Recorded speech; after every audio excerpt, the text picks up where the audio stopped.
This is the Our Town with Troy by North Alabama's podcast. And tonight, there's a gentleman in front of me. His name is Jonathan Macklin. And I don't know if you noticed when I sent you the calendar invite for tonight, I had it as Mitchum, Jonathan Mitchum. Partly because Jared Mitchum works for the TVA, and I had interviewed him. And the other thing is, it's like Mitchum, Macklin, similar enough, where I have to like really force myself to like memorize things at times. So I'm talking to my buddy Thad, who has his own podcast, and he's like, "Hey, who do you have on this week?" I'm like, "Jonathan Mitchum," and he's like, "Another Mitchum?" Like he caught me on it because he watches enough of my shows, and I'm like, "Well, wait a minute, no, it's not Mitchum. Let me hold. It's Macklin." I had to go back and look, so I apologize if you noticed that. Never did. I fixed it. I may call worse. So here's what's exciting about this. You all reached out to me. I think your wife Lindsey. Yes, she did. Found the I think kind of typed podcasts in the greater Huntsville area or North Alabama and stumbled upon it. She did. And then we talked. Actually, I was in Orlando at the airport. I had forgotten to give my rental car key back. I had it in my backpack. And I turn in the rental car. I go into the airport, go through security. Thank goodness I had time. And then they call me and say, we're going to charge you $250 if you don't bring that key back. Ooh. And I was like, I'm on my way. So I go back out through security, back on the train. I don't know if you've been to Orlando, but I don't go there enough to like know the airport very well. So then I had to find the Hertz rental car again, give him the key. And then I said, you know what? I still got time. Let me call Jonathan. I owe him a phone call. And you gave me a briefing on what we're going to talk about tonight. And then similarly, what's cool is back in episode 79, I had Jared Hudson on from Covenant Rescue Group. Yep. He's down in Birmingham, and he came up here for an episode. And in a little while, you'll fill us in on how you all are teaming up and how he's joining your organization. But the Cliff Notes version for you is born in Little Rock. You've lived also in Memphis. You started your police career there. I started in 2007 in Decatur as a police officer. Left in 2010. 2009 I left, went to Memphis, and then 2011 came back to Decatur. Okay. Sorry, I got those numbers a little bit mixed up. That's probably my fault too. But here's what I want to do. Let's just that's just the context, right? Obviously you have a career in law enforcement. Yes. You're working right now as a resource officer. I am. And then along comes this guy, Bobby Bonner, who was drafted by the Baltimore Orioles in the 1976 Major League Baseball draft. I looked at it. He played basically the 82 season, and then he played a little bit in 83, and they won the World Series in 83, so I don't know if he got a ring or not. But and then he went into the Lord's work, right? He did. He becomes a missionary and kind of takes it upon himself to create missions in Zambia. He did. Africa. But you don't meet him until 2022. That's right. His daughter, your neighbor, let's see, her name is Angela. Angela Morgan, gets to know you and then connects you with Bobby. And he says, hey, you want to go to Africa with me? And you're like, yeah, I'm in. So why don't we start the story there? Absolutely. Can you give us a little context to how long did Angela know you before she introduced you to her father, and just kind of what was going on in your mind and your world to lead you to be like, yeah, I'm in. If someone wants me to go to Africa, I'm going. Absolutely. So there is a twist to this. Before I actually met Angela, right after my wife and I first got married, we were living in a home in Trinity, Alabama. Okay. Which is a little town outside of Decatur. And I remember having this dream in the middle of the night that I was walking through the bush of Africa with a bunch of kids. And what was so vivid about the dream is I thought maybe it had been something that I'd seen on TV. Okay. Sometimes we dream things that you see on TV, and therefore it just kind of reoccurs again in the middle of the night. And I didn't think anything else about it. So a few years later, after this dream, my daughter's born. I give my life back to God, and my wife just stayed on me all the time. She's like, Mike, you need to do better. You ain't doing right. And yeah, I was partying all the time, not doing what I need to do as far as a godly man, even as a police officer, and just really wasn't living right. So we ended up purchasing our home in Decatur, and when we bought our house, we ended up buying our house across the street from Angela Morgan. And that's when we discovered that she was a missionary kid. She lived in Zambia for a very long time. And then she actually introduced me to her father over the phone. And hey, this is my dad, Major League ball player. And me and Bobby became friends. And the very first time I met him was in March of 2022. He came. He said, "Hey, Mac, I got something to talk to you about." And I just jokingly looked at him. I said, "Bobby, one of these days I'm going to go to Africa with you." And he said, matter of fact, I want you to go with me in September. And then, sure enough, that's how it happened. That's interesting. I didn't realize that wrinkle. That where was. You kind of initiated that interest, if you will, Yeah. with him. Now, you know what's interesting about where Bobby's born and raised? Or I don't know if he was raised there, but you know he was born there. Uvalde, Texas. He is a Texas guy. Yeah, and that's where that mass shooting was back in May of 2022. When I saw yes, that, it I'm was. like, oh, yes, yeah. yes. That's one of those distinct names where you're like, wait a minute. I know that. Like, wasn't that where the shooting was? And you just start putting things together. And Yeah. you should ask him about that. If he, how strong his roots are with Uvalde. If that was just sometimes people are just born and they spend a year or two or none or a few months and then off they go to somewhere else, in Texas or whatever it may be. Yeah. Well, he lived there for a majority of his life. Did he? Played ball at Texas A&M. Okay. He's now in Missouri. But yeah, we've never talked about him living there and the shooting happening there. So Yeah.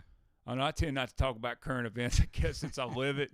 So I don't really get into all the hype going on with the news right now. So you have that dream. Did you, since that dream, did you fixate on it from time to time? Did you go back and revisit that, and was it a recurring dream? It only happened one time. Okay. And I would think about it from time to time, but it was just one of those things like, okay, don't really think about it. I've dreamed so much stuff, but it really started becoming significant after I met Bobby, and I realized that things were about to get real, and I'm fixing to go to, the country of Zambia. It's 10,000 miles away from home. And that's when I started thinking about that dream again and started thinking about, okay, what's fixing to take place. And the very first African that I ever spoke to on the phone is now my best friend, which is Douglas Sakuwaha. And him and I are business partners. We're best friends. And he took me under his wing my first trip. That's him right there, right, in his family? That's him. Okay. Yeah. That's his boy. Jeremy, got KJ, George, King James, Text, and then there's his wife, Petronella. Okay. And you met him on that first trip? On the very first trip.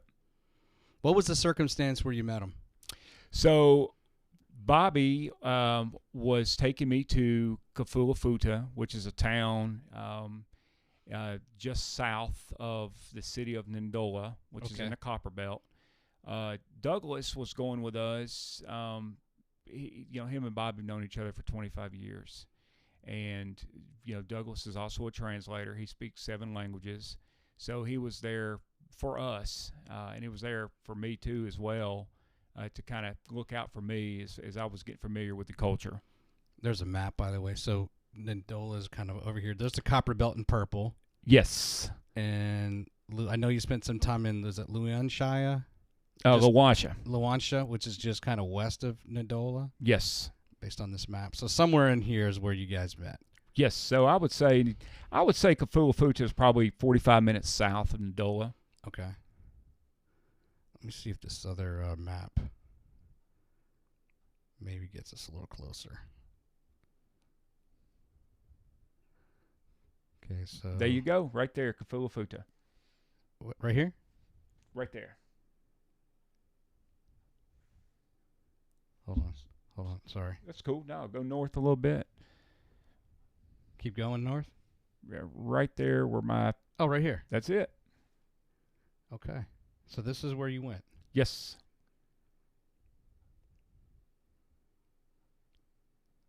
Okay. And so, and how long was the trip? I was there for, I'm going to say 12 to 13 days. I was there. And I spent a couple days in Livingston, which is in the southern province near Botswana.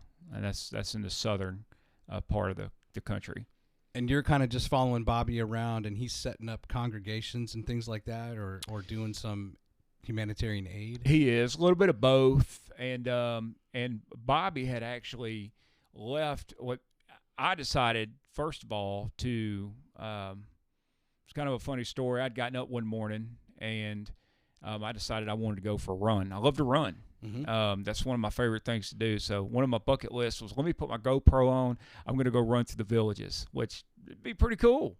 Well, when there's a 6'4" white dude covered in tattoos running through a village with a bunch of Africans, they all freaked out and they took off running. And you have technology on your head. Absolutely. They're like, who is this man? You know, it's a white man. So my buddy Alex Chippy that was with me, I was like, what'd I do, Alex? He's like, oh, Brother Mag, you are white and you got tattoos.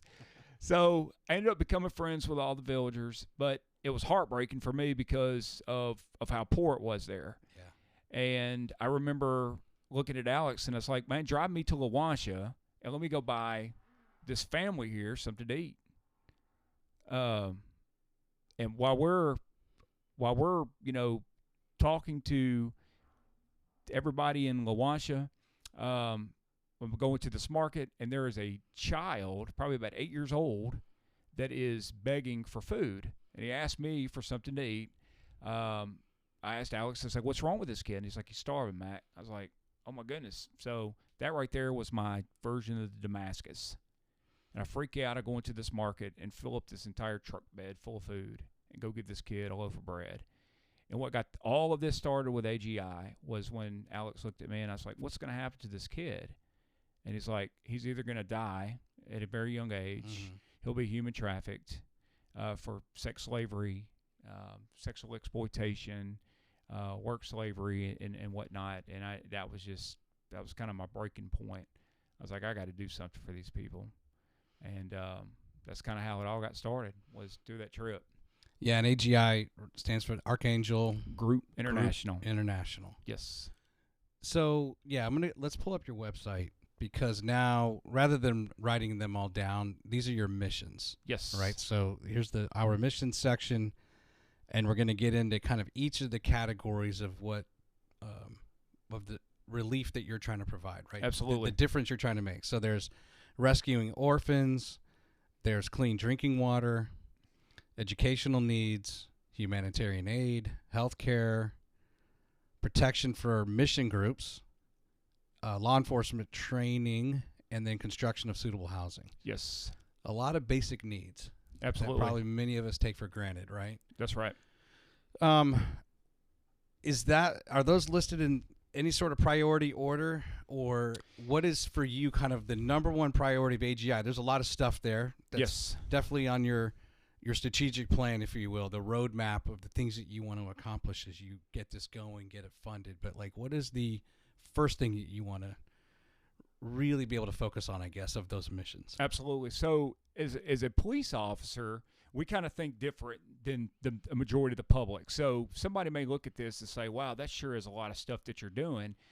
But for me, yeah, I've been a cop for 17 years. A majority of our crime happens, unfortunately, in low-income areas. Yeah. Okay? The poor are always taken advantage of. Well, human trafficking comes from areas of poverty. So a lot of these kids in Zambia, their parents abandon them all the time because, there's nothing for them. So parents want to fend for themselves. They can't afford them. They can't. So they leave the kids. They go. But all of the things that we're going to be doing in Zambia brings stability. So if we can bring stability to a village, okay, via have fresh drinking water, we can bring in a food supply. We can help them develop a business, within that village. And keep in mind, there's 72 different tribes in Zambia. So every culture is different. So what works in one village is not going to work in another village. Mm-hmm. So what we want to do is, what we are starting to do is bring in food supply, humanitarian aid to go ahead and bring the stability, stop the bleeding. And as the orphans that are already astray, we've already started working with organizations that are going to help us find safe havens for these children to go. And so that in itself, we do have organizations that we've partnered with to help that. Now, as far as me goes, I'm going to be working directly with Zambia Police, and we're going to be working with them, training them on how we do things in American law enforcement tactics. And that is going to help them to combat these crimes better, and also show them how to develop these relationships with the villages to where they can themselves learn to have a better relationship with their community. So help me draw the parallels, or compare and contrast what Bobby's been doing there. So Bobby has most likely specifically been focusing on the proselytizing and or just introducing religion, if you will, to certain villages. Yes. and planting churches, not necessarily on the humanitarian aid side or the things that you're meeting needs that you're hoping to do, correct? Yes. Okay. Well, so he does. He is all about the gospel. We are too. Right. And he is. He's actually. We're basically doing the same thing with him. But we kind of we do our own thing. We do use the gospel as we're moving around with our mission itself. Okay. But has he ever shared with you, has he tried to do what you all are doing in the past, 30 years or 40 years that he's been involved in Zambia? As far as law enforcement and human trafficking goes, no. His main focus has been gospel and bringing in physical needs to the villages. Okay. And who is he, what has he shared with you on what's the difficulty of that? Because obviously Africa is a huge continent. It is. It's been I think it's the most inhabited. If you go all the way back the time, right, that we can trace fossils and stuff, it's probably had the first signs of life on it, or people have lived on the African continent more than any other continent. It's rich in culture, rich in diversity, all these things, right? You were saying 70-something tribes are represented. Yes. If you look at the languages, oh my goodness, right? All the dialects and languages. They're everywhere. Why? I know it's kind of a complicated thing, but what has he shared with you as far as why aren't they getting more help when it comes to the humanitarian aid side? And clearly, if you've gone there, anyone's gone there, I would think like, man, these people are suffering. What can be done? What has he shared with you in this, and maybe in just as kind of, hey, these are lessons learned, or here's some tips or strategies on the different organizations you can reach out to, but why are these people left so destitute? So if you go back and you look at its history, and you go back to how this all got started, a lot of those countries in Africa, okay, and I've seen this with my own eyes, you have different countries from all over the world that come in and they exploit them for their minerals, okay? And what's happened is over time, this has put these people in poverty. And I'll go ahead and say it. A lot of people don't like this word, but I'm going to say it. Colonization is what's caused all this. So because I understand what those people are going through, that is why they've let me come in with open arms and do all of this. That's why they've protected me since day one. I understand it. And you do have corruption there. And corruption ultimately is the downfall of everything. Mm-hmm. And unfortunately, there are many countries over there that do try to help, and we're even over there, the U.S. Sure. But here's the sad part. This is how government is. We'll help you, but we want something in return. It's always a this for that. Yeah. And Zambians are not willing to do that. A majority of African nations are not willing to do that. And that's why they stay in poverty. And that's all they've ever known. I mean, education, passing in education over there is 44%. So see, they're not, a lot of them are not as educated as we are. And that's why a lot of them are, they stay in poverty. So the superpowers like the U.S., and there's nothing there that we would be interested in. That's kind of what you're saying, to export out of there. Oh, well, sure. I mean, I'm sure that there's all kinds of hidden agendas and reasons why we're in that country. There are, for example, you have China, that operates in sub-Saharan Africa. Yeah. They have a lot of influence in Africa. They have a lot of influence in a lot of these countries. Diamonds and everything. Absolutely. Yeah. Even in Congo, and you've got North Congo, you've got Congo that's just north of Zambia, and a majority of the cobalt mines in the world come from Congo. Absolutely. And what is used for cobalt? Lithium batteries, and this big push for green energy for these electric vehicles. Yeah. And what's happened is a lot of these kids will end up in these mines in these countries such Congo. And, and is it going on in Zambia? It's possible. But there are so many mines in that country. It's just, you got to really be at the right place at the right time. Yeah, and if you're lucky enough to be a child in Zambia to not die of malnourishment, that's right, and dirty water, you're probably going to then be sold. That's right, because your parents can't afford you. That's right, and they sell you for whatever, and then you're trafficked, and you probably end up in those other countries as a worker. That's how it happens. Slave, right? Yes. Working those cobalt. So here's an interesting. Did you hear about? I don't watch his stuff, Mr. Beast, who's like the #1 YouTuber in the world. I do know Mr. Beast. Right. He's got 300 million subscribers. So he went over to Africa. Did you know this? I have not seen this one. No. He literally went over here. I'll pull up this story, and he goes over and digs for fresh water, etc. So I'll read some of this. So his real name is Jimmy Donaldson. The new wells will provide clean drinking water for up to 500,000 people in Cameroon, Kenya, Somalia, Uganda, and Zimbabwe. While an accompanying fundraiser to support local water aid organizations has raised more than 300,000, right? And this is like in no time. This guy has, serious pull. But there's controversy related to it. But here's where it gets interesting. So he does like a video showing what he's done.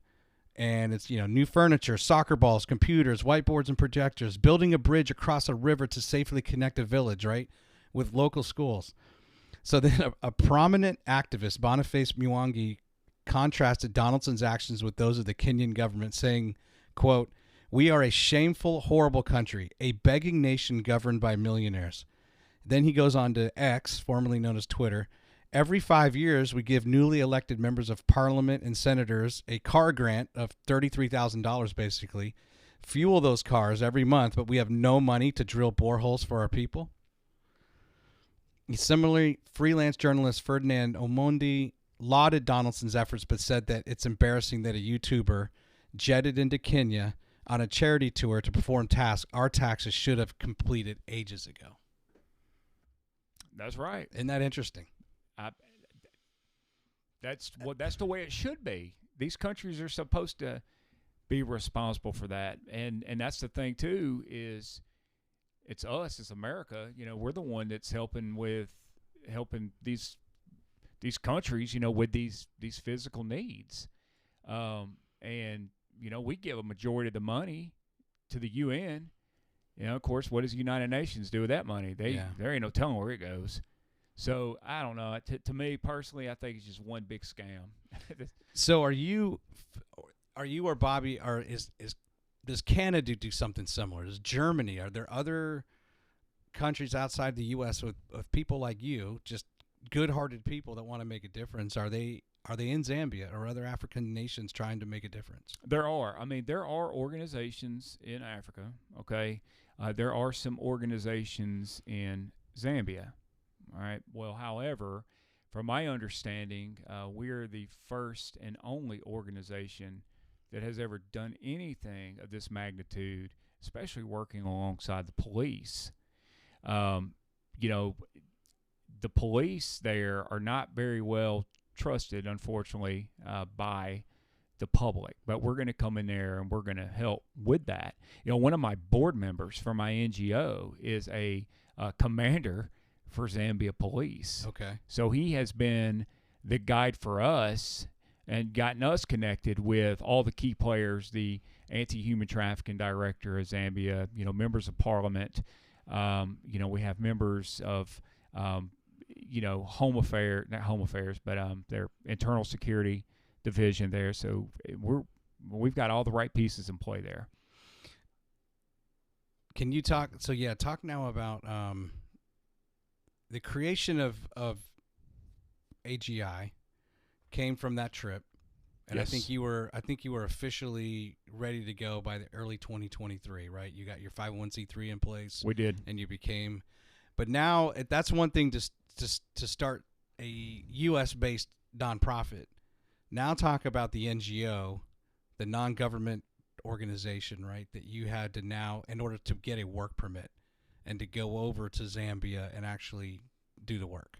Right. Can you not talk about that? Absolutely. Process? Oh, yeah. So the reason why we did it this way is for an American donor, we want them to be able to see exactly where their money's going. Now, as American citizens, we need to be careful as far as operating in another country, okay? We do have a U.S. embassy there. But if you notice, and a lot of people in our government were not happy when they first found out that, a 17-year law enforcement veteran from Alabama was going to be going to train, Zambian police officers. They had a problem with that. And basically, I didn't care that they had a problem with it. All right, so we're there for the good. Were they threatening you?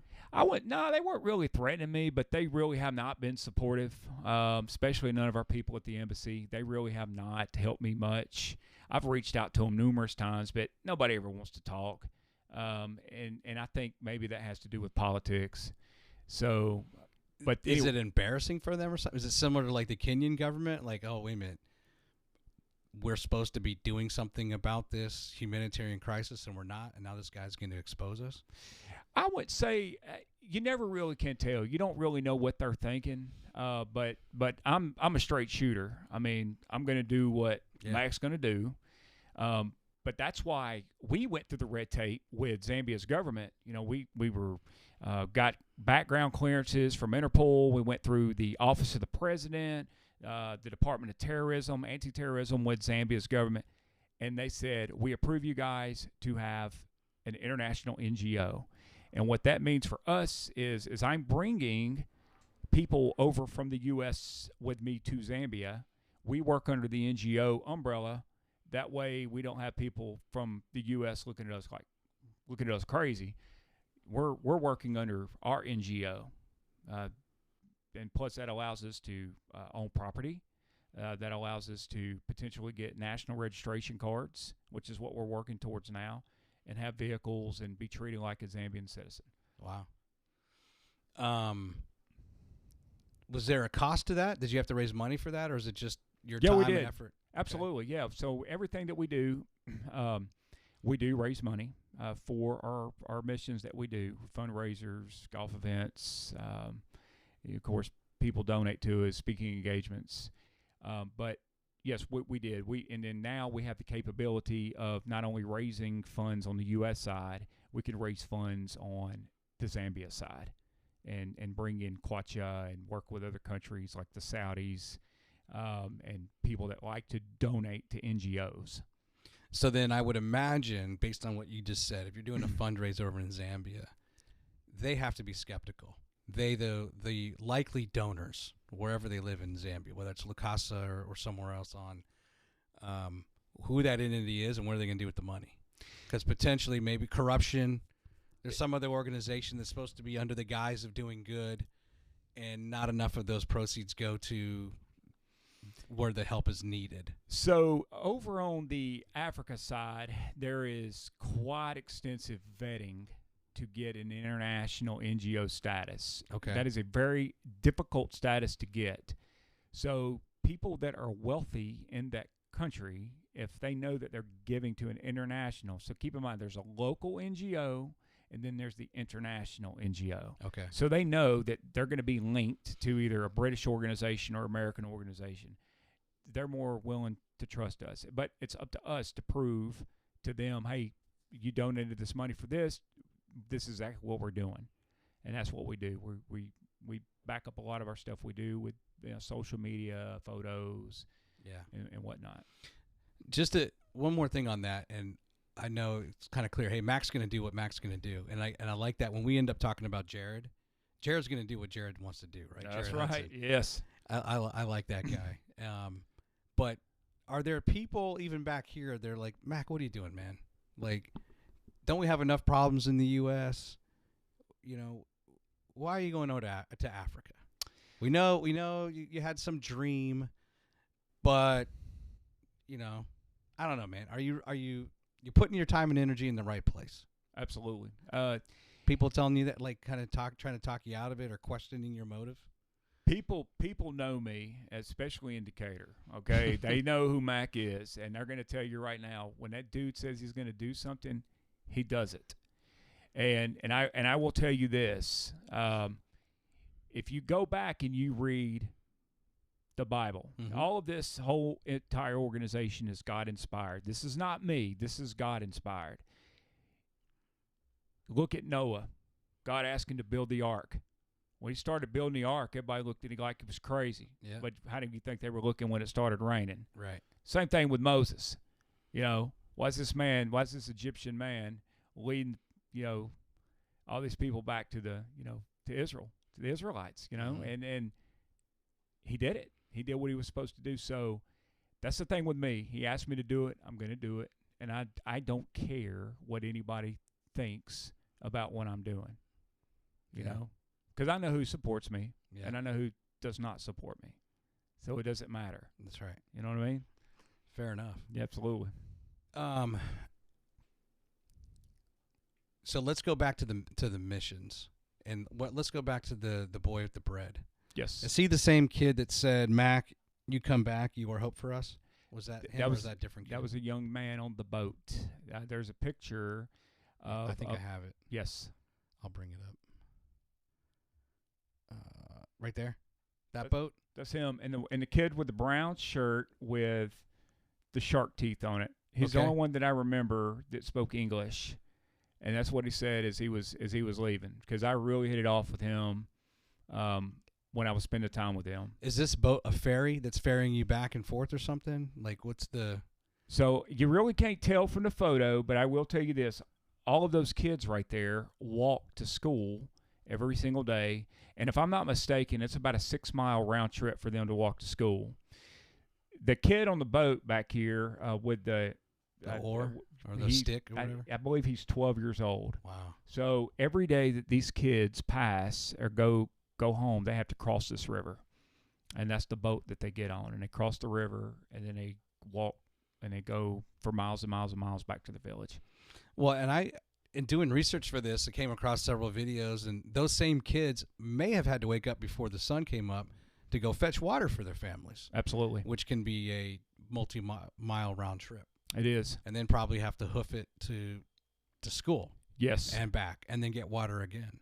That's how it is. There's and it's funny you said that, because one of the villages that we're tending to right now, it's called Simalundu, and there's 2 villages, and they've been called, we call them Simalundu A and Simalundu B, and they're approximately 3.5 miles apart from each other. So every morning the women have to get up to walk to one of the villages to walk back with water, because they don't have any. So when I go back in June, our goal is we're going to dig that village that doesn't have a well. We're going to dig it for them. That way they don't have to walk anymore like that. So then, on the priority, is it really just not necessarily a priority? It's kind of what you see as the most urgent need, like right now. As you talk with, what's his name again? The guy that runs the NGO over there. Douglas. Sorry, I want to keep calling him Darren. Do you then just kind of work with Douglas and say, okay, I'm coming. What is the most immediate need that we have that fits into one of these missions that? Absolutely. That so we're constantly sending stuff overseas to them. We utilize barrels. I think we just shipped 1,000 pounds of rice and beans for this particular village. So we have missionaries there. Okay, so they keep us up to speed with, hey, this is the need going on. This is what we've got. Can you help? And then what we do is I meet with my board of directors. We raise money for them, and we get it sent to them. And they do everything that they need to do. Now, Douglas's part is he in some of our tribes that are very where the culture is a little bit different, the language barriers, he handles all of that. And so Douglas, I mean, he stays on the move, he stays busy. So that's all I would say about that.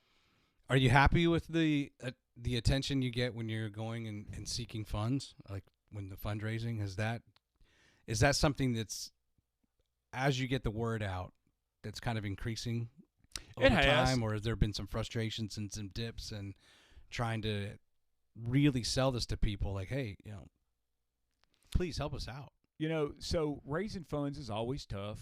It is, you got to find the right donor, because not everybody likes to give, and which is we understand that, but we can't operate unless we have generous donors. Yeah, and it is frustrating, but we do have enough faith in God, in our organization, that He's going to provide for us, and He always has. And so my ultimate goal for this organization is for me to leave law enforcement full time and go over there full time with my family. Yeah, and that is something that we are moving towards, and the timing is getting close, but I don't know if I'm there just yet to fully walk away from law enforcement. Now, when you do these fundraising campaigns, are they nationwide? Is it Alabama-wide? Just within Decatur? So a majority of our funding, we do get funding from all over, and basically it comes from people that they listen to the podcast. They go to our website. They follow us on social media. Mm-hmm. We do fundraisers. We're doing a golf event June the 1st. And then we do a 5K run in December. And so that gets a lot of community involvement. And the more people that have started to recognize who AGI is, it is becoming easier. But we're having to put our work in. And then we have to prove to our donors, hey, we are who we say we are, and we're doing what we need to do with the funds appropriately. Okay. So, we've talked about sending supplies, and that seems to be something that's very doable for any sort of effort to provide relief. But when you get into the more difficult stuff like digging wells, I'm assuming there's some permitting, some local municipalities or local governments. That's where Douglas is really going to come in to help. Or do you have the green light on that and just have to kind of raise the funds and get the equipment there in order to dig these deep wells to get fresh water? Yeah, so your permission lies within the village, okay? So your chief of that village, he gets with the community, and the entire community will decide where they want that well to go. And then from there, we can hire a bore well company in country to dig the well. We hired a company last year to try to dig one for us in Simalundu, but unfortunately we came up empty-handed because water is so scarce there. So we rely on these well companies that's got some technology. A lot of them believe in traditional methods with coconuts and water witching with the copper rods. So available technology like we have here is just really not there. Yeah. So it's kind of what you're saying is they don't have the technology, the infrastructure to go and do whatever sort of imaging of the ground, or just to understand what's underneath. Yeah, so we'd love to have an organization that had maybe like an X-ray machine, but that stuff is expensive. I bet. It's expensive. And you're not even right 100% of the time, because you may be able to see that there's water there, but you're not going to know how deep it is. Yeah. So once you get past a certain depth, there's not going to be no way for them to get the water up. So you're wasting resources. What is that? What is that kind of no-go limit, like 300 feet? I'm not good at math, but I think it's 100 meters is what the max is. Okay. So that's probably about 300-something feet. Maybe so, yeah. My rule of thumb, because I played golf in Australia once, and everything's in meters over there, and to convert to yards, because when you play golf, it's in yards, right? Yeah. It was like 1.1. So if it's 150 meters to the hole, then you just add 10% to that. So it's okay. It's 165 now.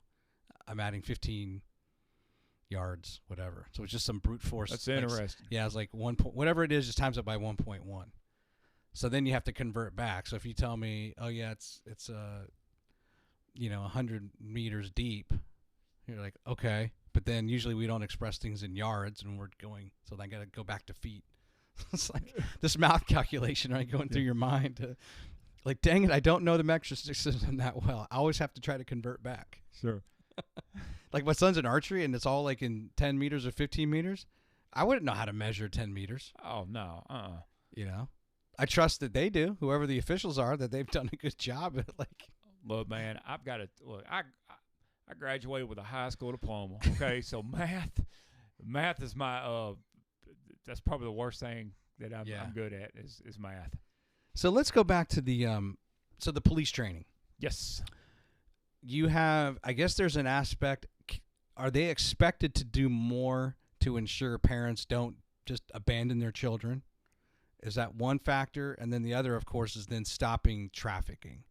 But can you let's kind of get into that, into the illegalities of what's happening to these poor kids outside of malnutrition and just death from not having enough to eat, not enough clean water and stuff. Absolutely. If they can make it to the age of 12, where is this focus on the police and the training? Absolutely. So it's kind of like here in the U.S., a lot of big, hot majority crimes get solved from the help from the public because the public comes forward and they talk to the police. Yeah. Well, unfortunately, in Zambia, in some of these villages, gender-based violence is culturally accepted. So forced marriages, women that are beaten by their husbands, that's culturally accepted. And it's a lot of countries, not only in Zambia, but worldwide, even in the Middle East. So what we want to do is that kind of violence, of course, is against the law in Zambia, okay? So we're going to help the police to not only help educate their villagers, but we want to be able to show the police how to develop methods to where they can, we call it community-oriented policing over here, okay? I'm a firm believer that if you can go out, make friends with an area of the city that you're constantly policing, you're going to have a rapport with them. So when something bad happens, what do you think they're going to do? He did it. Mm-hmm. And Zambia's conviction rate for criminals is not very good. It's bad. I want to say maybe it's less than 30%. And that's because of lack of evidence. So I'm a former investigator. Evidence is, you got to have it to make a concrete, solid case. So we want to teach them how to build solid criminal cases, get eyewitness statements, get the evidence that you need. That way you can get a solid conviction in court. And then when you start hammering these criminals over there for taking advantage of these people, what do you think is going to happen? Word's going to get out. Hey, these guys knows what they know what they're doing. So that's how you have to kind of combat that. And it's not going to happen overnight, but hopefully over time we can start teaching them that eventually they can do it on their own. So some of that might be, don't tamper with the crime scene too early. Sure. In order to destroy potential evidence or alter potential evidence, right? Because if you do, it gets thrown out. Or do they have the ability to do stuff forensically? Like, do they have the back end technologies, if you will, for advanced fingerprinting or taking DNA samples and stuff from a crime scene? Or is it still pretty rudimentary? So I do know that when they took my fingerprints, they ran it through Interpol. So I'm sure they do have that. And if I'm not mistaken, I could be wrong, I think they just recently got a system in place to where they can get DNA. I think that was something new that they had just recently gotten. Yeah. I'm just kind of thinking in my mind, like, it's one thing for someone to be murdered in Miami, whatever. Yes. Some huge U.S. city.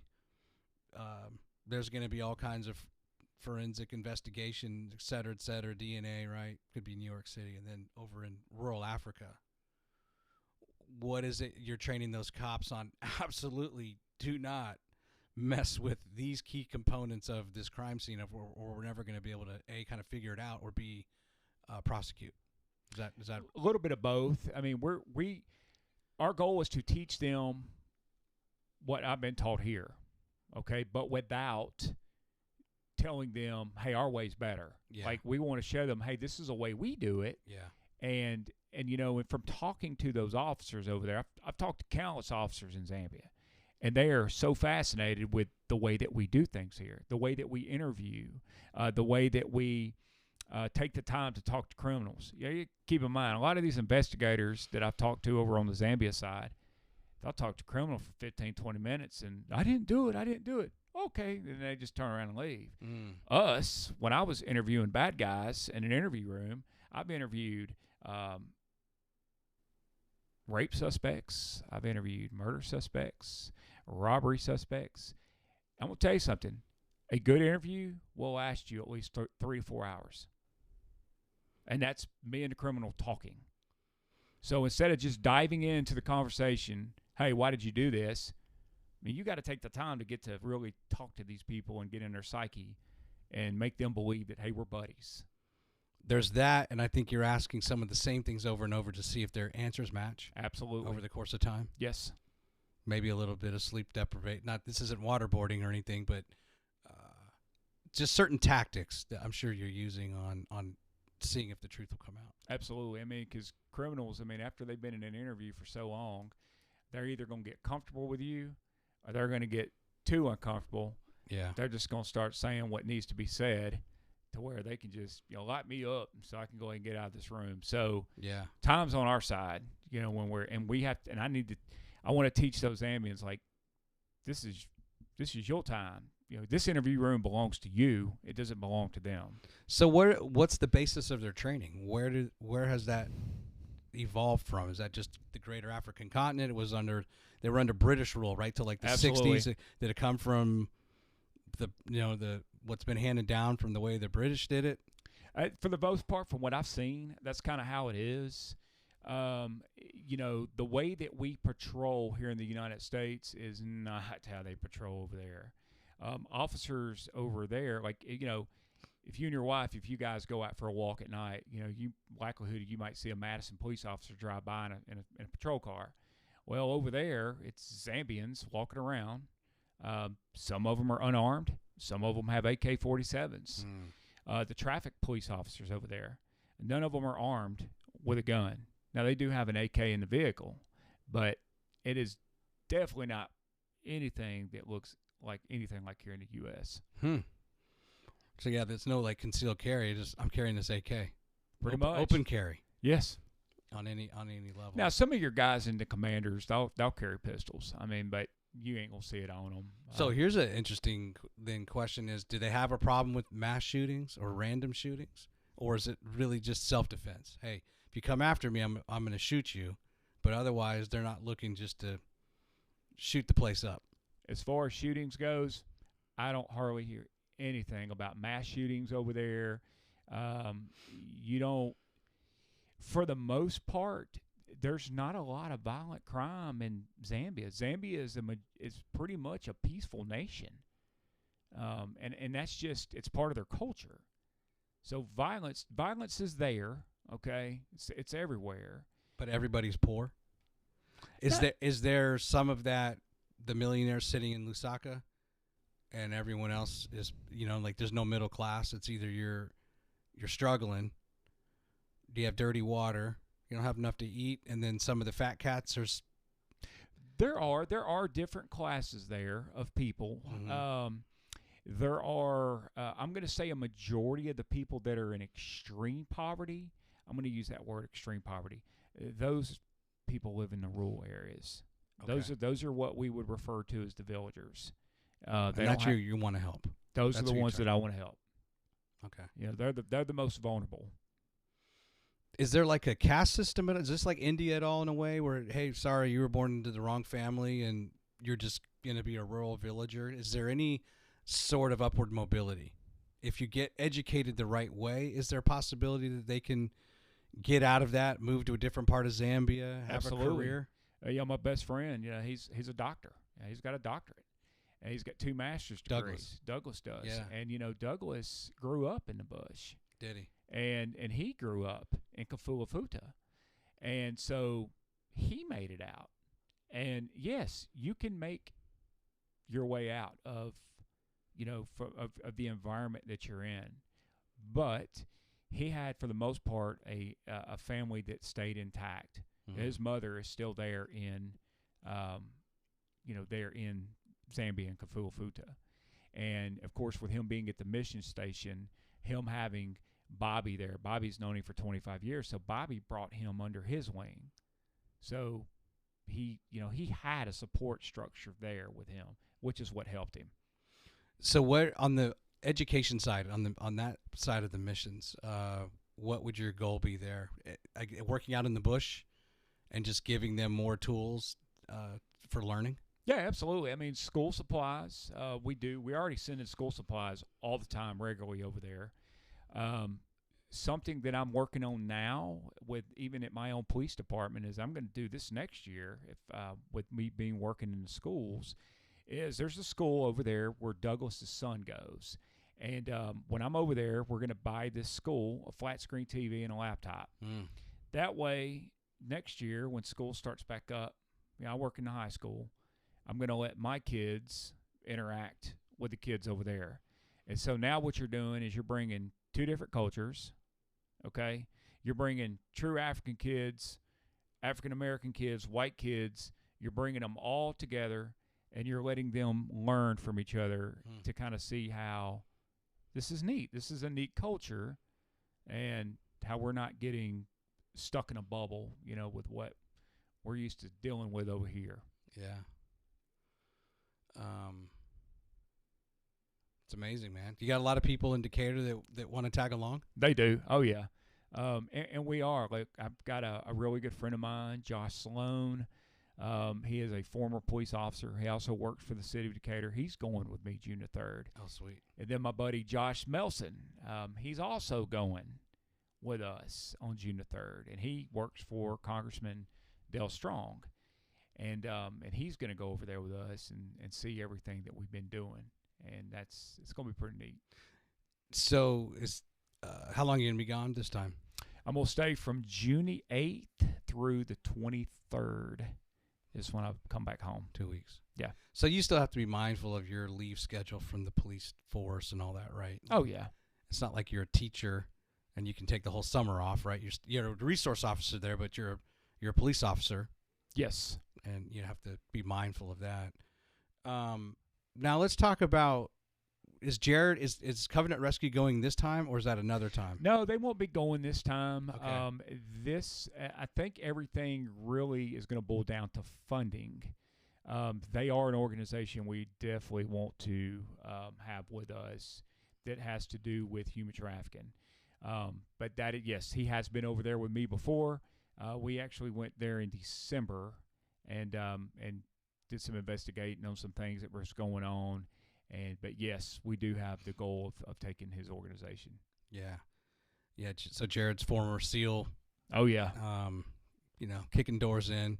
I think he had an op the night before, and part of that episode we talked about I think he did a takedown down in Birmingham, and it cost like $40,000 to $50,000 just to kind of fund that one operation. Yes. With all the training and stuff involved, and then of course casing out the suspects and stuff, and then the takedown itself. But and then he jumped in a car, and I think we had an episode at like 7 a.m. for whatever reason, because he was coming up here for something else, and I think he got home at 2 a.m. and got up at 5 and got in the car and drove up here. So yeah, I was like, wow, he's just an intense guy, but also the guy you want on your side. So I can imagine the two of you teamed up. That's going to be a pretty powerful combination. That's what I think. And he's going over with you because then he can work under your NGO and have that work permit.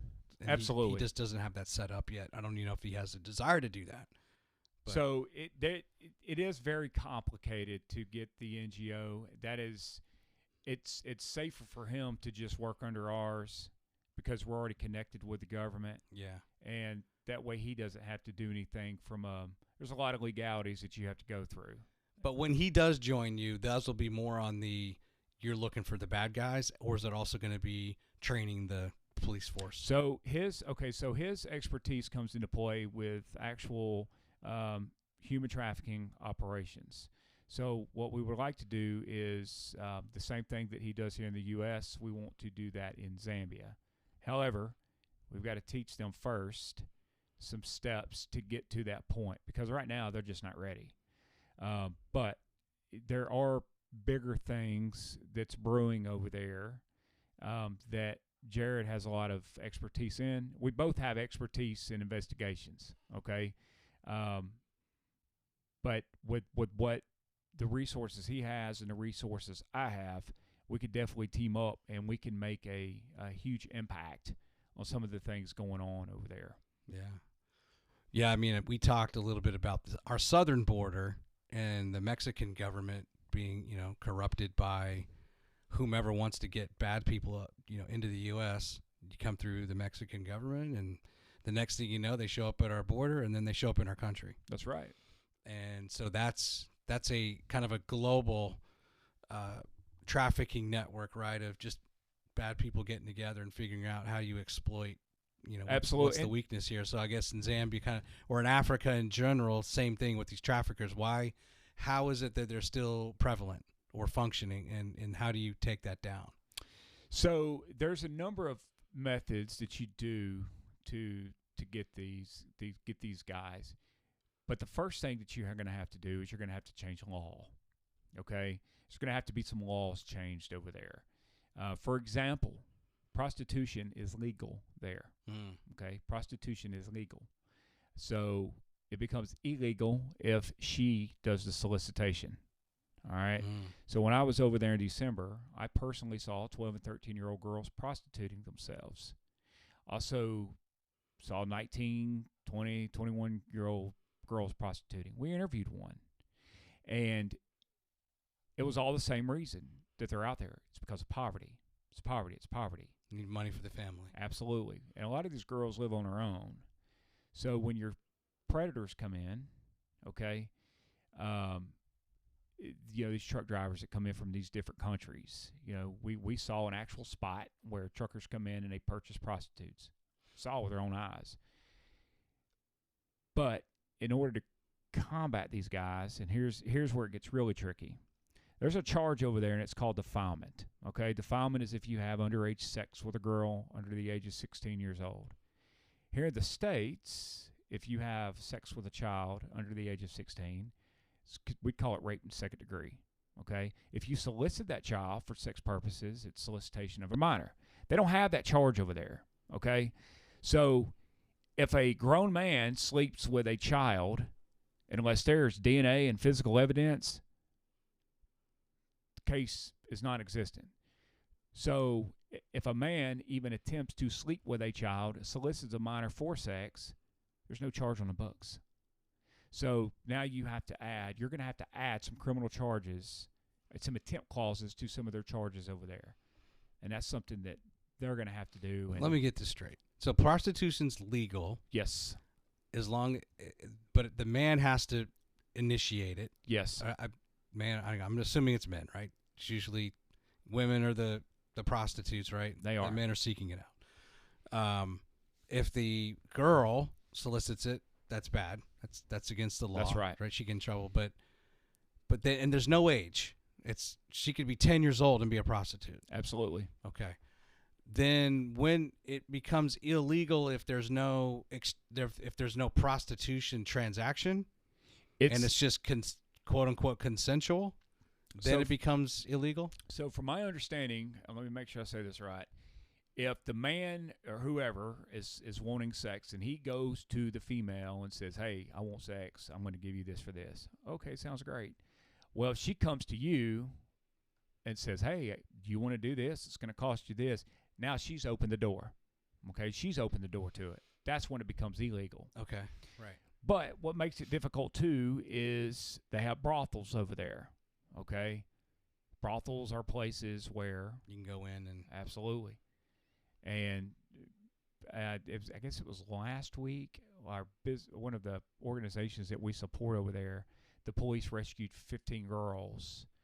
Ranging from ages 19 to 25 that had been getting sexually exploited over there. So that's some of the things that take place over there. Now, they rescued them, but it's not illegal. No, they did rescue them because apparently, from my understanding, there was some trafficking issues that was going on, Okay. and they were being forced to do that, to work in there. So now I see. Versus voluntary.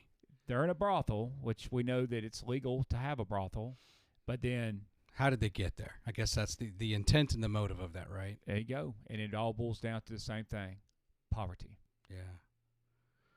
So then you're part of this is investigating where there's trafficking, Absolutely. and then where there's not. And they have no desire to change the law to make prostitution illegal. So that is something that they're working towards. Okay. One of our colleagues that we're working with, she's an attorney, and that is something that they've tried to push through Parliament before, and I don't think that it passed. But there are some things that are in the works to get some changes, like the laws. There are a lot of good laws in place to protect women and children in that country. The thing about it is it all boils down to, okay, well, how do we find out where the traffickers are? You know, most of these human trafficking organizations out there, it's all awareness. It's all awareness. Okay? We're over there on the front lines. Like, we want to be on the front lines. We want to interview these girls. We want to get information from them. Yeah. You know, who are the ones that is doing this to you? And it's like here in America, you know, if you really want to catch a bad guy, you got to have a very good confidential informant. And confidential informants can cost money. I mean, it seems so logical. Like, why would you not put laws on the books to make it illegal? But I guess perhaps trying to understand what it's like to be a Zambian, what other way would they have to make money? Like, is that kind of like it's unfortunately an economic reality that if the girl can't be a prostitute, There you go. then what other thing can she do to because you know otherwise the family gets rid of her, right? It's a double-edged sword. Yeah. I mean, it's kind of it's sad. I mean, when you think about it, because you know we look at things as Americans. When I look across the water and I look across the pond and I see all that going on over there, you know, we're like, oh my gosh, that's terrible. Well, to them, that's normal life. Yeah. And here's another thing too. You know, when you're over there in that country, this is a majority of African nations. You'll see kids on the side of the road selling stuff, selling just objects that they made, rocks, pictures, you know, whatever, wooden spoons. And they're out there doing that because their villages are poor. And some people look at them and say, well, they're being forced to be out there with work, you know, work slavery. No, they're not. They're out there because their village is so poor. You know, they're just trying to get a hustle on so they get some money and go back to the village. And that's all they're trying to do. It's just hard for any of us to kind of really wrap our minds around that. It is. And I mean, and I think a lot of the reason is, like with us, you know, being in the U.S., we're so used to living a certain way. Yeah. Well, over there, they don't have what we have. Okay. So some of the things that we ran into in the beginning was people were lying to us about, you know, what type of needs that they really had. Now, I've been burned once before. It wasn't much, you know, just a couple $100, but it was still, I was furious and I was angry, and I was like, okay, wait a minute. Why are they doing this? They ain't got nothing. You know, they're desperate. Yeah. But we have to teach them to, first and foremost, before they do anything else, you got to put your faith in God, and then you can move forward and start working on your other things. And we're going to help them. Like, that's what we're there to do. Now, we can't hold their hand, you know, every step of the way, but we're going to take the time with them, and we're going to show them, hey, there's a better way. Let us show you how to do this. And then once we show them how to do it with the monies that we raise, we'll help them develop whatever's going to work for them to raise money. And then once they get it up going, that's up to them. And if they crash their chicken run and their cattle farm, that's their fault. So they you know, we just have to help them, and eventually they're going to learn. Let's talk about that. I mean, those are some of the ideas or things that you all do. Is there enough water so that they can have a farm?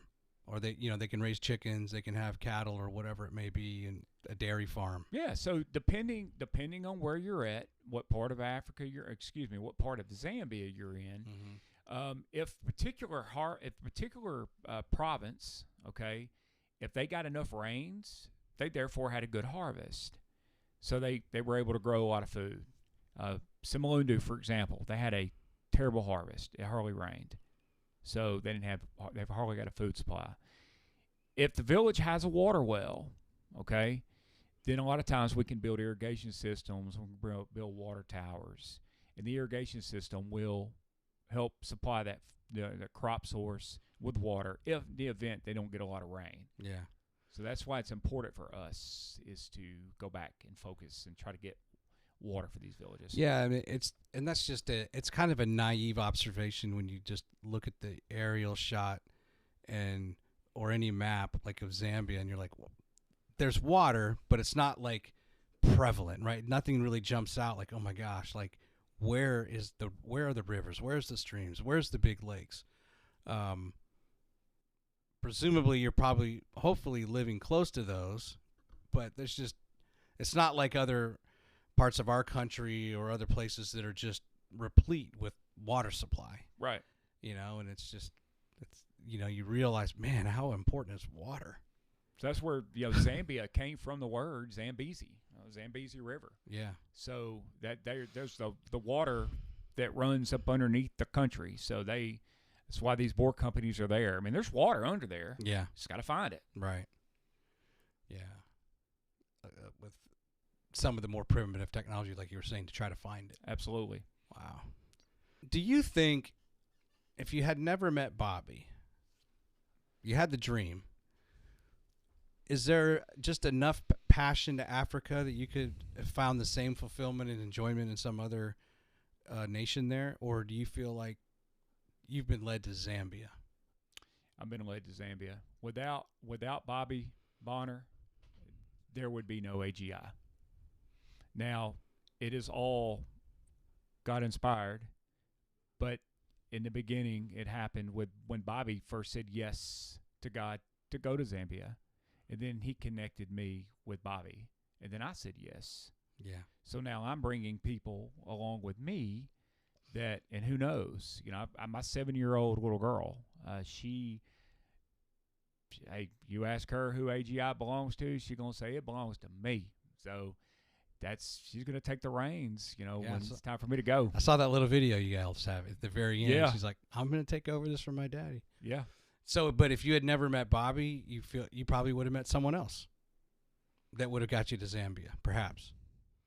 That'd be a question I'd have to ask the Lord Almighty, because I don't, I'm going to tell you this. Because it kind of goes back to, like, if Mac has an idea or Mac has a strategy, Mac's going to follow it through. And then, obviously you combine that with the Almighty. But this is kind of where and there's a lot of things that's happened through this entire formation that, we really hadn't talked about. For example, where did the name AGI come from? Archangel Group, Archangel is, of course, everybody knows the Archangel. It's mentioned in the Bible. Michael the Archangel is very significant to law enforcement officers. Mm-hmm. Okay? Well, long before AGI was even a thought in my head, I've had that tattooed on my arm, the Archangel. And it kind of came to me. And what was so amazing is when I first came back from Zambia, okay, this was September 2022, when I guess it was February of 2023, we had still kind of kicked around the idea of an organization. We just didn't really know what the name of it was going to be. And I had a buddy of mine. He had actually drawn me a concept of. He's like, "Hey man, I drew you a logo. It's an archangel," and that's all of the name I could keep coming up with. And this is where the story gets powerful. But my wife had been in the mortgage business for a long, long, long time. And my wife, on the very same day, my buddy calls me and says, "Hey man, I got your logo." He draws me a sketch. He sends it to me. I was like, "Man, that's awesome." That one there? So that is the logo now, but Okay. We had a different one. We did. It was a sketch drawing. Okay. But we ended up developing the logo into this. But that same day, my wife called me and she said, "Mac, I've been laid off. I lost my job." Wow. And that's when I knew, okay, we need to do this. Called a buddy of mine, he's a lawyer, told him what I wanted to do. He said, "No problem, come see me."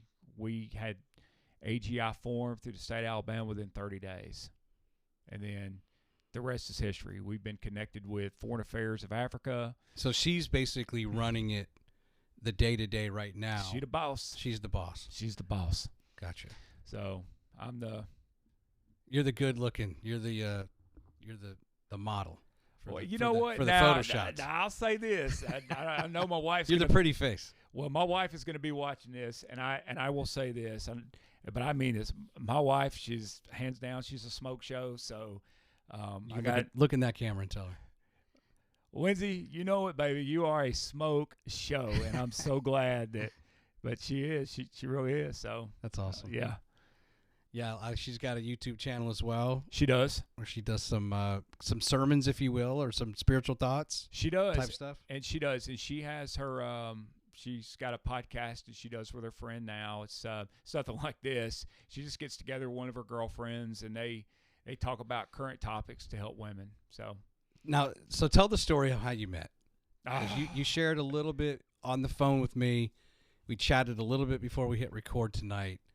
But I think this is one of those. I always like to find out. You go to like a couple, you go to like on a double date. How did you meet? Oh, this is okay. I know she's gonna hear this. She's like, "Oh, I can't believe you just said that," but it's the truth. So, I had already been back, and of course, I had come back from Memphis. Okay, I had gone through my first divorce. All right, I was not, and I was working with her brother. We were partners. Okay. Now, I did not know he had a sister. It's one of those things like, that's your partner, man. You don't want to mess with your partner's sister. Well, you were partners in Memphis with her brother. No. In Decatur. In Decatur. Okay. Michael Kitchens. And what's remarkable, my badge number is 438. His is 439. Okay. All right. So you've got seniority over him.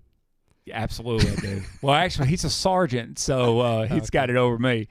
But I had gotten hired to go back to Memphis from Decatur. I wasn't happy.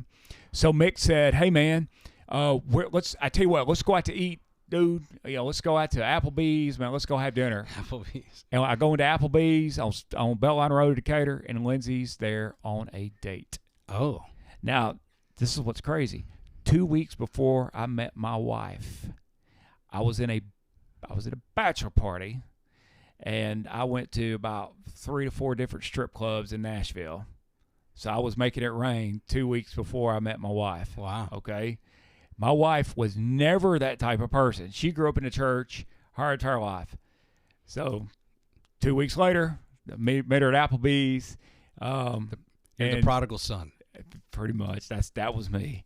And I met my wife, and we did not exchange numbers. But a few days later, she calls her brother. And she says, "Hey, give Mac my number. Let him call me." And, now, hold on.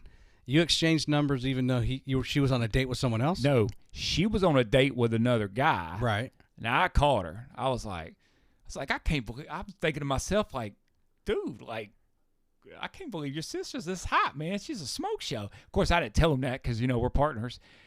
But we made eye contact. I still remember what she was wearing on the first date. But you didn't speak to her that night? Did not talk to her. Just, "Hey, how you doing?" He introduced me. I see.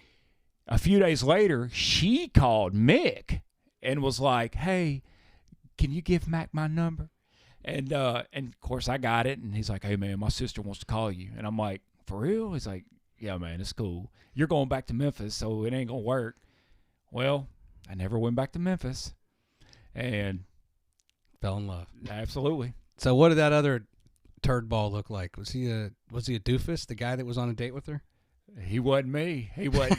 Hey, we say, hey, she ended up hooking up with a winner. So I don't know where that guy is. And then how long before you got married? It was a year. We actually dated and yeah. I immediately knew it. what was crazy is after the second date, my wife told me, she said, Mac, there's something special about you. She said, if you would just listen to God, he'll do you for something great. And I never went back to Memphis. And so now her and I were married, happily married. It's been rough at times, like any other marriage. But she's definitely been my helpmate. We got a beautiful little girl, and life is going on. So. Now, were you a churchgoer at all before you met her? I was. I grew up in the church, Mm-hmm. and of course, straight away, kind of ran around with a rough crowd. Yeah. Partied like a rock star. I did all of that. Went to my fair share of nightclubs. But as I got older, it was just, God grabbed a hold of me and was like, dude, what are you doing? Like, you better sit down somewhere. And I'm like, yeah, whatever. And he's like, okay, I'll get your attention, and sends me 10,000 miles away from home. And he sends you a good woman. He sure does. That's good. How long have you been married now? So 8 years now. Okay. Yeah. Congrats. Yes, ma'am. Any kids from your prior marriage? Nope. Okay. It's first one. So just Savannah now. Yes. That's good for you, right? Yeah. So we've been 9 years. We've only been there 9 years. Oh yeah, about to edit that out. So exactly right. Yeah. 9 years. Oh, that's awesome. Yeah, you just never know, right? It's just so funny to look back on life, and let's just say you just decided not to go to Applebee's that night. I don't think me and you be sitting here talking today. Yeah, you know what I mean? Like just those little things that somehow you kind of directed, like, you're going to go do this. Yeah. And then you find out later the significance of it. Most people are afraid to talk about their faith because keep in mind, there's so many different religions here in this U.S., but I think we all have a relationship with God. Yeah, sure. We all do. And most people don't listen to him because they get caught up in their pride. And I decided to listen. And because I did, my life's better. I'm healthier. I've got a great organization. I've got friends in Africa. My best friend lives 10,000 miles away. Yeah. Never Never would have thought that. And it's given me the opportunity to put it down on paper and to write about it in a book. Yeah. And that's exactly what I'm working towards now, is to have a book hopefully published by the end of the year. That, in my opinion, it's almost singular. The singular greatest problem that we have is just selfishness. Yes. And I look at people who fall away from whatever their faith is, and it's just that selfishness, right? I want to do this. I want to do that. I want to go boating every Sunday. I want to play golf. I want to do fantasy football. Like I. Right? So then there the first thing is you kind of, maybe your marriage doesn't work as well, or you're not as good of a father as you could be because there's that selfishness, right? But then the happiest people are those like you where you're like, it's not just about Mac now, right? What can I do for my family? What can I do for the people in Decatur? What can I do for the people in Zambia? You're constantly, what can I do to improve someone else's life? Yeah. And now are you sacrificing your time? Yeah, but guess what? You're happy. You feel good about it. Like, are you going to create all that happiness just sitting on Smith Lake every weekend?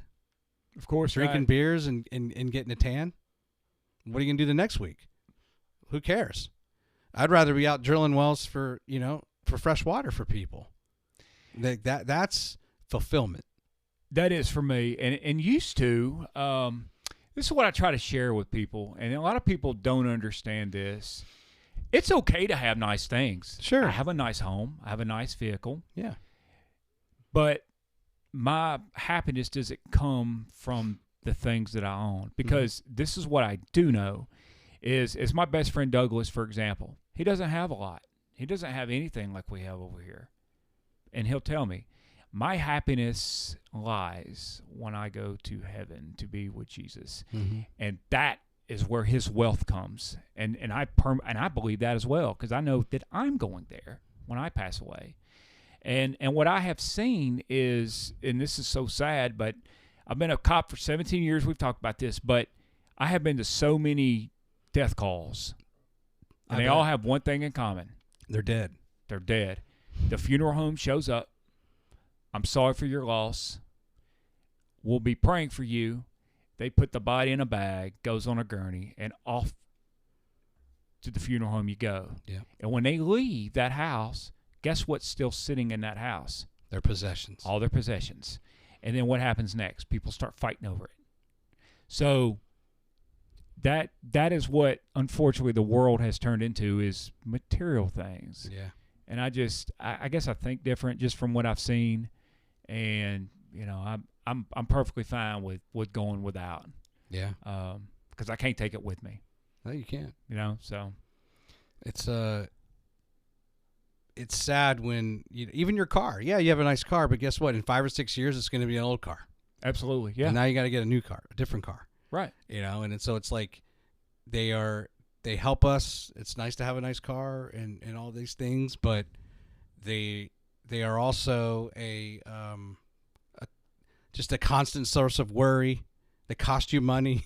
Exactly. I mean, if you're not careful, they'll cost you a lot of money. So staying within your means, just all those things. It's like if I was to go out right now and buy a brand new car, it'd be a waste of money. Yeah.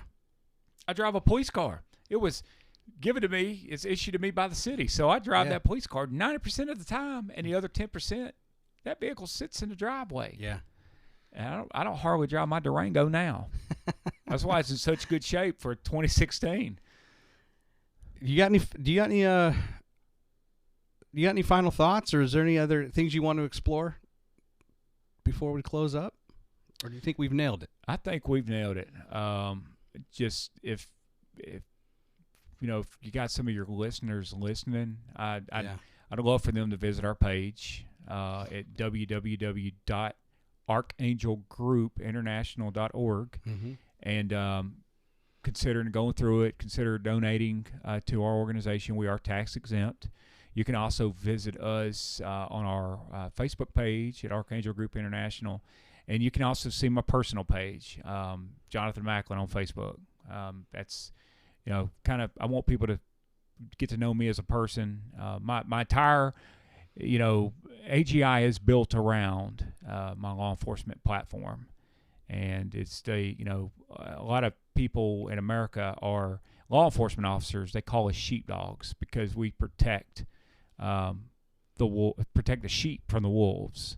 So in a sense, I kind of feel like I'm the sheepdog for the Zambian people. And is there any sort of propaganda that they have against the U.S.? Oh no, they love Americans. They love us. They love us. Okay. They respect us. They a lot of people over there love the red, white, and blue. And I just for me, I love America. I'm proud to be an American, but I'm going to be the American that I know how to be. So is it fun to be that? You're 6'4"? Just about, yeah. Is it fun to be the 6'4" kind of tatted guy? Because they probably see, if they have seen movies, you're going to see some tough guys. And you represent kind of like, even though you have a soft heart. Yeah. There's that exterior tough guy look, right? Yeah. So they do. I do stick out like a sore thumb. I wonder why. Yeah. I do get to stare down a lot, but they're not. It's not a stare down like, I don't like this guy. It's like, oh my gosh, look at that, the Macklin. So I give you a funny story. This is the funniest thing that's ever happened to me while I was in Zambia. We were driving to Simalundu, going through the bush, and I mean, like, hey, dude, it's in the middle of nowhere. So at the same time, all of us decided to get out the Land Cruiser, and we had to go. I'm just gonna say it. We call it a code brown. It's when your stomach starts hurting. You've eaten too much African food. I gotta go. Yeah. So go out in the bush, handle our business, and I'm the first one to walk out of the woods. And what do you think I see? I see a canter truck driving down this dirt road with about 100 Africans in it.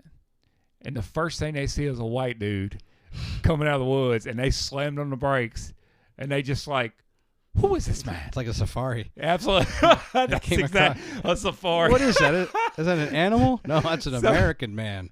So I just, you never know what's going to come out of my mouth because I don't have a filter. And I just turn around and I was like, hey, are y'all rebels? And they're like, what do you mean rebels? We are not the rebels.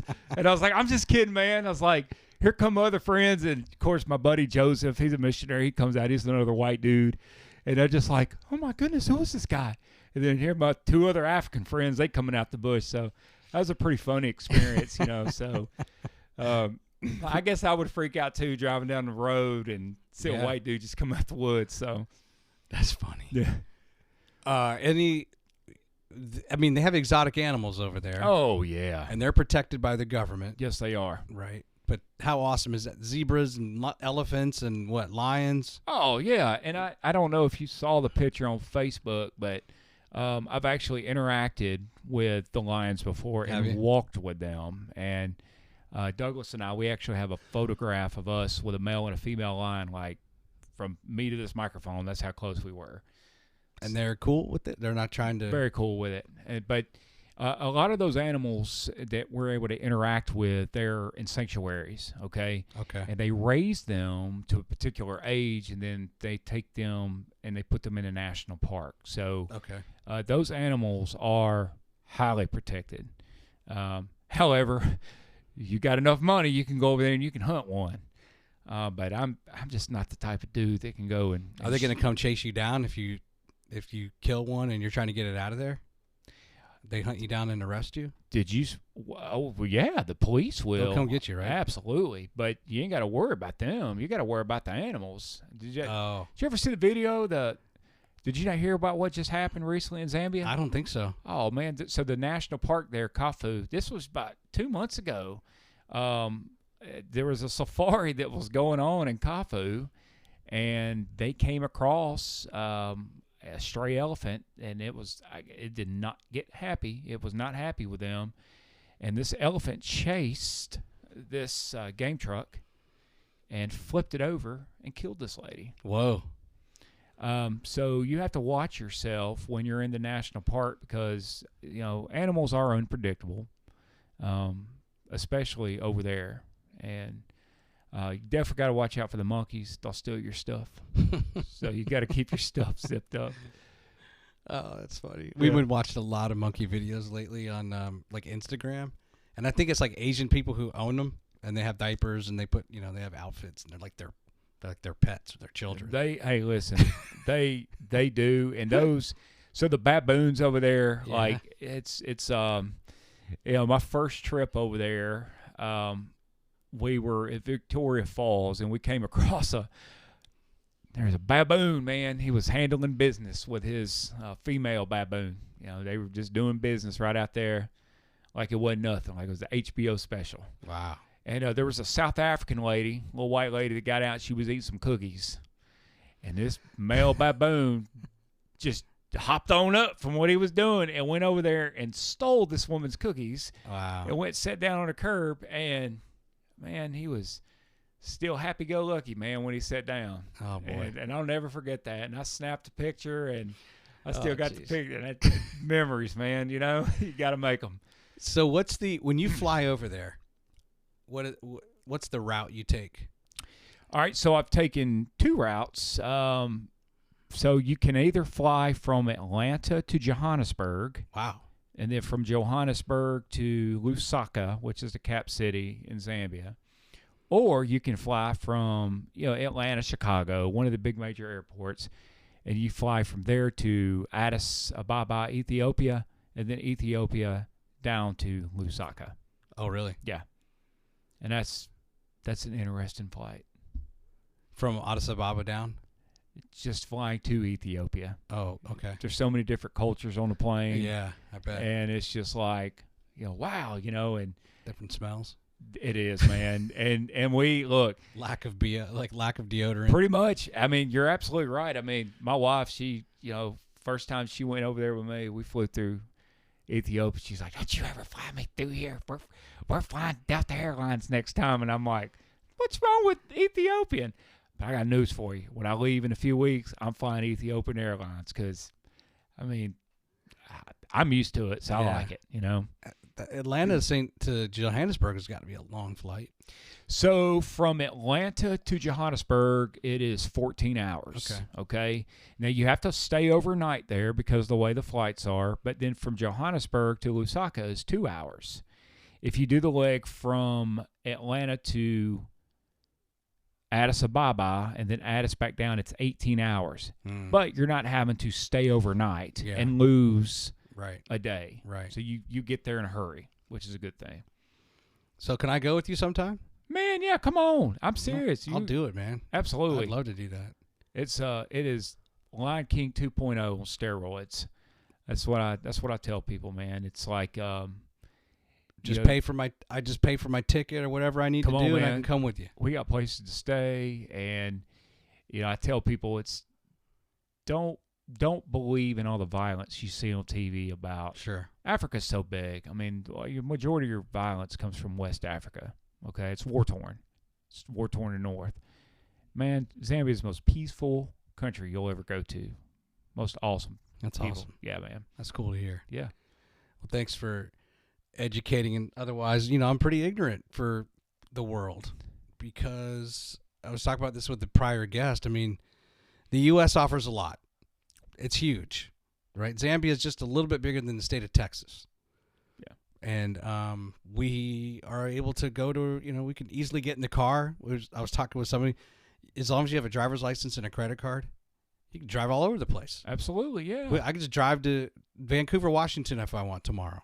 Or I can drive to Maine and hit some Buc-ee's along the way and whatever. And no one's stopping me when I hit different states, right? And all these states offer different things beautiful like this. Zambia is beautiful, and we have equally beautiful stuff in the U.S. So unless you have a reason to go, you kind of just stay in the U.S., right? That's right.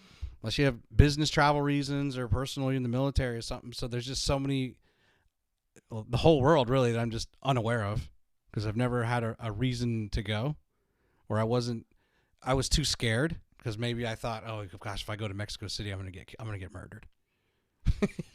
Or I'm gonna get a parasite from the water. And that's probably not true, but you allow yourself to believe that based on things you see. Most people do. I mean, they'll watch, the news, or they'll watch the Discovery Channel, and it's like they see it and they automatically get freaked out because of what's going on all around the world. Yeah. Okay. But what I've learned is, if you take the time to leave the U.S., go and see what the world is like, because it's so cool, to see their culture, how they interact with one another. I'm going to tell you something. I'm now a better person and a better father since I went to Zambia. I bet. Because they taught me so much just about how to live life and how to be open-minded to conversation. And if you look at everything that's going on, even in our own country, look how divided we are with politics. Yeah. Okay? People hate each other because of one little difference in belief. But you have all these politicians in D.C. that say, "Oh, we're gonna reach across the aisle, we're gonna shake hands, and we're gonna be open to dialect." No, you're not. No, y'all have all got your agendas, and but me, like, let's conversate, man. Like, just because we don't like the same team, or we don't, believe the same, doesn't mean that we have to hate each other. I've been thinking lately about how, at some point, there was this departure from politicians, a career politician, right? So somewhere along the way, there became this,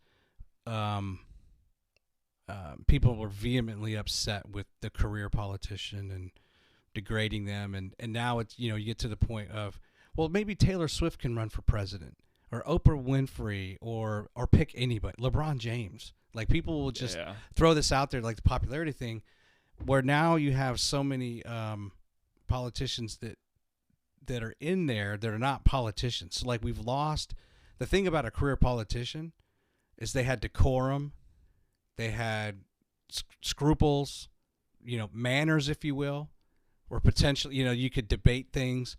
And now it's like we've just let the this generation of just online hate into our politicians, because that's what we're voting in.